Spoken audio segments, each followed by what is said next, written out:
This channel does not promote any violent, harmful, or illegal activities. All content provided by this channel is meant for an educational purpose only.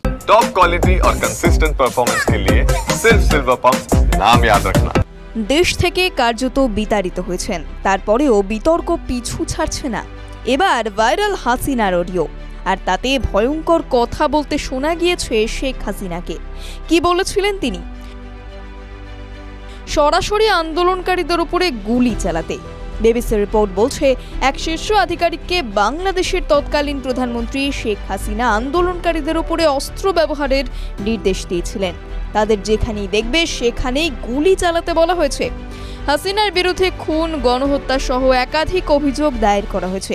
এই audio clip যদি সত্য হয়, তাহলে হাসিনার বিরুদ্ধে এটা মোক্ষম প্রমাণ হতে পারে। ইংল্যান্ডের একজন মানবাধিকার আইনজীবী, যিনি বাংলাদেশের আন্তর্জাতিক অপরাধ ট্রাইব্যুনালে মামলা লড়ছেন, তার বক্তব্য, এই অডিও ক্লিপ আন্দোলনে গুলি চালানোয় হাসিনার ভূমিকার আরও স্পষ্ট করে। যদিও আওয়ামী লীগের দাবি এই অডিও ক্লিপ সম্পূর্ণ মিথ্যে।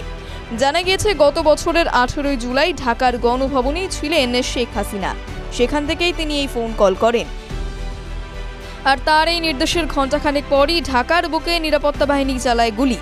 মিলিটারি গ্রেডের রাইফেল ব্যবহার করা হয়।